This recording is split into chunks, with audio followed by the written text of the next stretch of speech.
Assalomu alaykum. Yaxshimisiz? Dialog loyihasining navbatdagi soni boshlandi. Marhamat. Rahmat. Bizning bugungi suhbatdoshimiz Ichki ishlar vazirligi Jamoat xavfsizligi departamenti huquqbuzarliklar profilaktikasi xizmati tahlil bo'limi boshlig'i podpolkovnik Babul Bayjanov. Xush kelibsiz. Assalomu alaykum yana bir marta. Siz haqingizda bir tanishganimda mustaqillik yillarida, ya'ni 1991-yili tug'ilgan ekansiz. Xuddi shunday, mana mustaqillik yillarida shu mustaqilligimiz arafasida tug'ilganmiz.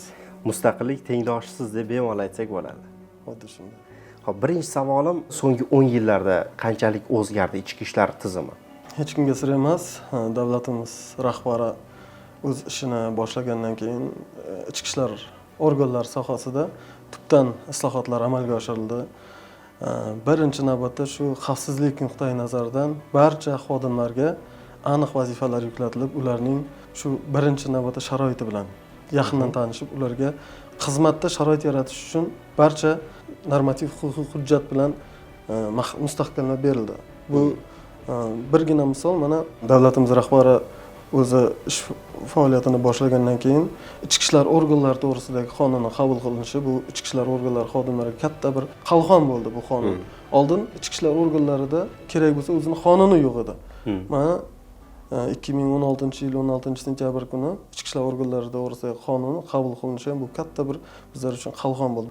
Profilaktika inspektorlarining mana xizmat vazifalarini prezident farmoni bilan belgilab berilishi bu katta bir yutuq desam bo'ladi. Sababi bir profilaktika inspektori o'zining hududida oldin 126 ta vazifani bajargan. Bu degani 126 ta vazifani endi hammamiz mana jismonan Ulgurishimiz qiyin.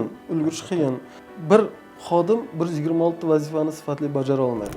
Prezidentimiz shu o'zining tashabbuslari bilan har profilaktika inspektorining vazifasini 22 ta qilib, aniq qilib belgilab berdi. Unga asosan mahallasida kirmagan vaziyatni mustahkamlash, fuqarolar bilan ishlash, xonadonbay ishlash, shu xonadonlarda muammolarni aniqlash, ularni erta bartaraf etishga qaratilgan tizim yaratib berildi. Oldinlari profilaktika inspektorining xonasiga borilsa, faqat kuni qog'ozbozlik, hujjat to'ldirish, bayonnoma yozish, shular bilan o'tib ketadigan bo'lsa, hozirgi kunda barcha uni deyarli 90% raqamlashtirildi. Ish ham anchagina osonlashdi. 2017-yildan oldin bitta profilaktika inspektori 3 tadan 5 tagacha mahallalarga qarardi. Biriktiriladi. Mana prezidentimizning tashabbuslari bilan har bir mahallada bugungi kunda bittadan profilaktika inspektori bor. Hattoki kirmagan vaziyat og'ir mahallalarda 2 ta va 3 tadan mavjud bugungi kunda. Qarang, hozir to'g'risi siz gaplaringizni eshitib o'zim ham hayron qolyapman. Bitta profilaktika inspektori ilgari 100 dan ortiq vazifani bajargan. Buning ustiga bir emas, bir nechta mahallaga qaragan. Shunday. Shunchalik ish ko'p bo'lganmi ilgari? Qiyin bo'lganmi demoqchi. Endi hozir ham ish kam emas, hozir ham ish ko'p. Oldin ham ish, endi oldin hozir ham o'sha ish qoldi, lekin yo'nalishda aniq vazifalar belgilab berildi. Hozir sifatli, aniq, manzilli desak to'g'ri bo'ladi, manzilli yo'nalishlar belgilab berildi. Aynan profilaktika inspektori qanday vazifalarni amalga oshirsa, ushbu o'zining hududida jinoyatchilik kamayishi, jinoyatchilik umuman sodir etmasligiga qaratilgan vazifalar belgilab berildi. Endi hozirgi sizni vazifangiz asosan tahlil, to'g'rimi? Bizning faoliyatimiz, bevosita to'g'ri aytasiz, profilaktika inspektorlarining faoliyatini tahlil qilish, shu bilan birga jinoyatchilik, respublika miqyosida mahalla jinoyatchilik ahvoli, shularni tahlil qilish. Mana Ichki ishlar vazirligida bitta bir xizmatni bo'lim boshlig'i bo'lib ishlash bu oddiygina bir lavozim emas. Bu degani katta bir mas'uliyat. Mana shu mas'uliyatli vazifa sizga topshirilguniga qadar anchagina ter to'kkansiz, mashaqqatli kunlar kechgan va munosib taqdirlangan paytlaringiz ham bo'lganmi? 2021-yili Nukus tumani ichki ishlar bo'limi boshlig'ining huquqbuzarliklar profilaktikasi masalalari bo'yicha o'rinbosar lavozimida ishlaganimizda prezidentimizning 50/05 sonli qarori bilan bizlar bir vaqtning o'zida mahalla va oilani qo'llab-quvvatlash bo'limi boshlig'ining o'rinbosari hisoblanardik. Hokimlikda ham o'zimizni shu faoliyatimizni olib borganmiz. Hamma biladi,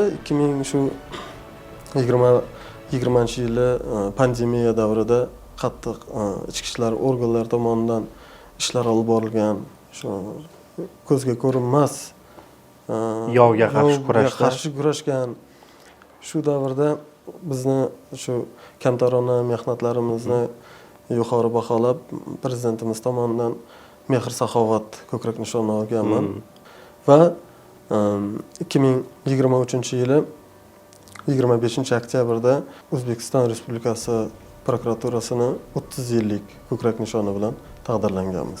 Va undan tashqari so'nggisini o'zim aytsam.